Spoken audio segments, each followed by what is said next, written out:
Hello बच्चा लोग, स्वागत है नेक्स्ट टॉपर जीके की क्लास में। तो आज हम देखेंगे भारतीय संविधान की अनुसूचियां। ध्यान रखिएगा कि इस टॉपिक से बहुत सारे क्वेश्चन बनते हैं। तो यहाँ पे आज मैंने क्वेश्चन नहीं दिया क्योंकि अनुच्छेद वाले क्वेश्चन साथ में थे, तो इसलिए मैंने यहाँ पे प्रीवियस ईयर वाला क्वेश्चन कुछ नहीं दिया है, ठीक है। लेकिन विश्वास करिए कि इस टॉपिक से बहुत सारे क्वेश्चन आते हैं। तो सबसे पहले भारतीय संविधान की अनुसूचिया को हमने दो हिस्सों में डिवाइड कर दिया है। ऐसा कोई है नहीं, बट मैंने आप लोगों के स्टडी को बेहतर बनाने के लिए, आपको ज़्यादा से ज़्यादा याद रहे उसके लिए मैंने क्या, तो इसको मैंने दो हिस्सों में डिवाइड कर दिया। एक पुरानी अनुसूची जब संविधान आपका बना था, और आपको याद होगा कि हमारा संविधान जो है 9 दिसंबर 1946 को बनना स्टार्ट हुआ और 26 नवंबर 1949 को हमारा संविधान बनकर तैयार हुआ, जिसमें 2 साल 11 महीने 18 दिन का समय लगा। जो हमारा संविधान बना हुआ था दुनिया का सबसे बड़ा संविधान है, तो उसको हमने ना अनुसूची में डिवाइड कर दिया था। तो हमारे पास जो पुरानी अनुसूची है 8 अनुसूची है, लेकिन समय के साथ साथ हमें और अनुसूचियों की जरूरत हुई तो हमने 4 अनुसूची और जोड़ा। तो टोटल हमारे पास अभी 12 अनुसूची है। एग्जाम में अगर पूछा जाए, और कई बार पूछा भी गया है कि जब भारतीय संविधान बना था तो उसमें कितनी अनुसूची थी, तो सिर्फ 8 थी। अभी वर्तमान में कितनी अनुसूची है? 12 अनुसूची है। तो पुरानी अनुसूची 8 अनुसूची है, और संशोधन के द्वारा जो संविधान में बदलाव करके संविधान में नए रूप से जोड़ा गया, ये 4 अनुसूची है। तो 8 के बाद वही 9वीं, 10वीं, 11वीं और 12वीं हो जाएगी। तो चलते हैं, यहां से क्वेश्चन पूछे जाते हैं। अब देखते हैं प्रथम अनुसूची में क्या है। देखिए, जब भी आप कोई संघ क्षेत्र या राज्य का, स्टेट का नाम बदलते हो या उनकी सीमा में परिवर्तन करते हो या कोई नए राज्यों को बनाते हो, ये सब जो सब्जेक्ट है प्रथम अनुसूची में है। दूसरी अनुसूची में क्या है? तो जो भी लोग कार्य करते हैं भारत में, जो सरकारी कर्मचारी है, पदाधिकारी है, उनके जो वेतन और भत्ते हैं और पेंशन है, चाहे वो मंत्री हो, प्रधानमंत्री हो, राष्ट्रपति हो, चाहे कोई भी आईएएस आईपीएस अधिकारी जो भी काम करता है, उन सब के वेतन भत्ते जो है वो दूसरी अनुसूची में रखे गए हैं। तीसरी अनुसूची में जो भी शपथ लिया जाएगा, जैसे कोई संघ राज्य मंत्री या संघ का मंत्री, राज्य का मंत्री या संसद राज्य विधानमंडल के सदस्य या चुनाव में खड़े होंगे, तो उसके लिए वो जो शपथ लेंगे, या भारत के न्यायपालिका न्यायाधीश, कोई भी आदमी भारत के लिए शपथ या प्रतिज्ञान देगा, वो सब शपथ वाला काम किस में रखा गया? तीसरी अनुसूची में। चौथी अनुसूची में क्या है? तो देखिए, आप जानते हैं भारत में संसद के 2 सदन हैं। संसद के ऐसे 3 अंग होते हैं, लेकिन 2 सदन है, एक लोकसभा और एक राज्यसभा।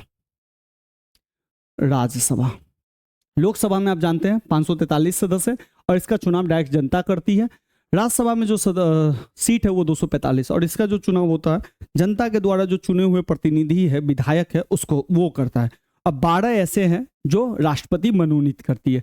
तो राज्यसभा में किस राज्यों को कितना राज्यसभा में सीट मिलेगा, राज्यसभा सीट, उसका जो स्थानों का आवंटन होगा वो है चतुर्थ अनुसूची में, जिसमें से यूपी को सबसे ज्यादा राज्यसभा का सीट मिला है। 5वीं अनुसूची बहुत ही इंपॉर्टेंट अनुसूची है। जो भी अनुसूचित क्षेत्र है, चाहे वो जनजातियों वाला जो क्षेत्र है, एसटी वाला क्षेत्र है, शेड्यूल ट्राइब वाला क्षेत्र, उस क्षेत्र का जो अपना प्रशासन है, अपने कुछ नियम कायदे कानून है जो भारतीय संविधान से थोड़े से अलग है, तो उनका नियंत्रण से जुड़ा प्रावधान जो भी है वो 5वीं अनुसूची में लाया गया है। 6ठी अनुसूची सेम है, अनुसूचित जनजाति को ही लेकर, लेकिन ये अनुसूचित जनजाति 4 स्टेट को मेन फोकस करता है। वो है असम, मेघालय, त्रिपुरा, मिजोरम। ये 4 स्टेट आप याद रखिएगा, असम, मेघालय, त्रिपुरा, मिजोरम। ये 4 स्टेट ऐसे, ध्यान से देखिए, चारों नॉर्थ ईस्ट के स्टेट है, ठीक है, जहां पे अनुसूचित जनजाति वाले क्षेत्रों का प्रशासन किया जाएगा। तो ये 4 के लिए स्पेशल असम, मेघालय, त्रिपुरा, मिजोरम के लिए 6ठी अनुसूची है। इसके अलावा और भी जो जनजातीय क्षेत्र है, नागालैंड में भी जनजातीय क्षेत्र है, मध्य प्रदेश में जनजातीय क्षेत्र है, छत्तीसगढ़ में है, ये सब झारखंड में, तो इन सब वाले क्षेत्रों में जो है वो 5वीं अनुसूची काम करेगा। लेकिन 4 स्पेसिफिक स्टेट पूछा जाए तो 6ठी अनुसूची काम करता। भर भर के क्वेश्चन इन दोनों से पूछे गए हैं, ध्यान रखिएगा। 7वीं अनुसूची, तो आप जानते हैं भारत में संघ शासन है, संघवाद चलता है। संघवाद का मतलब केंद्र अपना काम करेगा और राज्य जो है अपना काम करेगा। तो केंद्र जो काम करेगा उसके लिए संघ सूची है, ठीक है, राज्य जो अपना काम करेगा इसके लिए राज्य सूची है। कुछ काम ऐसे होंगे जिसको दोनों मिलके करना पड़ेगा, तो ये जो सूची होता है समवर्ती सूची होता है। सबसे ज्यादा जो सब्जेक्ट है संघ सूची में रखा गया है। तो ये संघ सूची, राज्य सूची और समवर्ती सूची के जो विषय है वो 7वीं अनुसूची में। ध्यान रखिएगा, सबसे ज्यादा सब्जेक्ट संघ में, फिर राज्य में और फिर समवर्ती सूची में, ठीक है। 8वीं अनुसूची अगेन बहुत इंपॉर्टेंट, संविधान द्वारा जो संविधान में 22 भाषा दर्ज है, ये 8वीं अनुसूची में है। अगेन मोस्ट 5 स्टार क्वेश्चन है। इतने क्वेश्चन इतने एग्जाम में पूछा गया ना जिसका कोई जवाब ही नहीं है। तो संविधान में जो 22 भाषा को जो मान्यता मिली है वो इसी में, 8वीं अनुसूची में, और कई बार क्वेश्चन पूछा जाता है। अब ये 8 अनुसूची है, पुरानी अनुसूची। अब नई अनुसूची आते हैं जो संविधान संशोधन के द्वारा जोड़ा गया। 9वीं अनुसूची, भाई 9वीं अनुसूची में क्या है, बहुत इंपॉर्टेंट है। क्या है कि ये जो संविधान संशोधन के द्वारा जोड़ा गया तो ये चारों बहुत ज्यादा इंपॉर्टेंट हो जाता है। इसी तरह जो पुरानी है 5वीं से लेके 5वीं 6वीं 7वीं 8वीं बहुत इंपॉर्टेंट हो जाता है, ठीक है। तो 9वीं अनुसूची फर्स्ट ही संविधान संशोधन के द्वारा जुड़ा गया, प्रथम संविधान संशोधन 1951 में हुआ और इसी में यह जोड़ दिया गया संविधान संशोधन के द्वारा। भाई है क्या इसमें, तो देखिए भैया सिंपल है। इसका अगर कहानी सुनिएगा तो सिंपल है। भारत आजाद हो गया, आजाद होने के बाद चुनाव हुए, चुनाव होने के बाद काम करना था। अब काम करना था तो दिक्कत, क्योंकि मूल अधिकार में संपत्ति का अधिकार था, और जो भी विकास कार्य करना था, जैसे डैम बनाना था, रोड बनाना था, रेलवे बिछाना था, कुछ भी करना था, फैक्ट्री लगानी थी, उसके लिए चाहिए जमीन। और जमीन सरकार के पास था नहीं, जमीन किसके पास था, लोगों के पास था, जनता के पास था। जनता के पास था संपत्ति का अधिकार। जैसे ही सरकार उससे जमीन लेती थी, लोग जो है सीधे कोर्ट में पहुंच जाते थे और सरकार को कोर्ट वापस करती थी, क्योंकि वो था संपत्ति का अधिकार। तो सरकार को वो जमीन नहीं मिलती। तो जमीन को लेने के लिए, यानी कि भूमि सुधार के लिए और जमींदारी उन्मूलन से संबंधित अधिनियम पारित करने के लिए इन्होंने 9वीं अनुसूची प्रथम संविधान संशोधन में लाया, और 9वीं अनुसूची को ऐसा अनुसूची बना दिया कि इसमें जो भी सब्जेक्ट डाल दिए जाएंगे वो न्यायिक पुनरावलोकन से बाहर होंगे, यानी कि इस पे कोर्ट कुछ नहीं करेगा। तो बहुत सारे जो लोग हैं वो जज कानून पास करते हैं और 9वीं अनुसूची में डाल देते हैं, 9वीं अनुसूची में न्यायिक पुनरावलोकन नहीं होगा। तो इसका इतिहास ऐसा था। तो प्रथम संविधान संशोधन से ही 9वीं अनुसूची बनाई गई। फिर है 10वीं अनुसूची।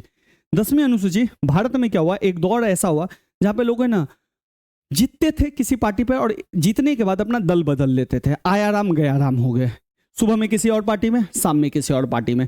इसको आयाराम गयाराम कहा गया। अब ये कहिएगा आज भी होता है, देखिए आज भी होता है, लेकिन पहले क्या होता था, लोग जीतते थे एक पार्टी पे, जैसे कांग्रेस पार्टी पे जीते, ठीक है, और कांग्रेस पार्टी में जीतने के बाद मान लेते दूसरी पार्टी पे जीत चले गए, तो इसको कहते थे दल बदल, ठीक है।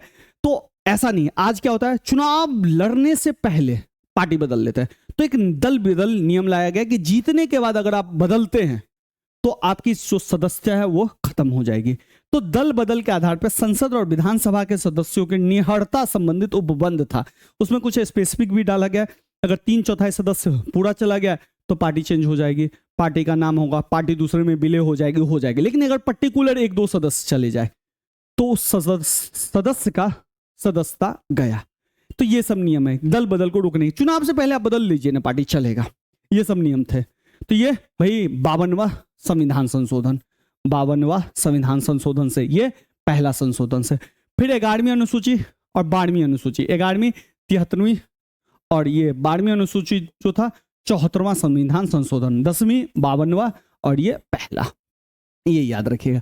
11वीं अनुसूची पंचायत, जो मुखिया देख रहे हैं, मुखिया के पास जो पंचायत में शक्ति होता है, ये सब 11वीं अनुसूची में। पंचायत का विकास ही यहां से हुआ था।